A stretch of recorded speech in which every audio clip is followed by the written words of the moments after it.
FSU linebacker Ethan Pritchard is still recovering after being shot in Havana earlier this month.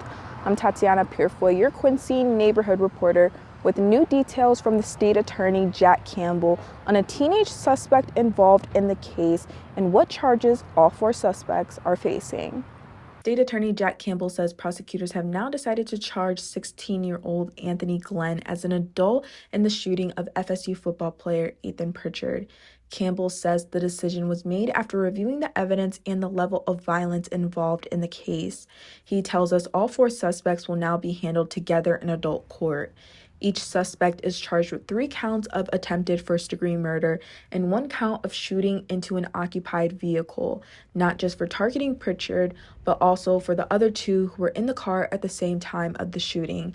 Campbell explains these kinds of direct file decisions, moving a juvenile case into adult court, is reviewed carefully. Prosecutors in the juvenile division make a recommendation, chiefs review it, and ultimately Campbell makes the final call.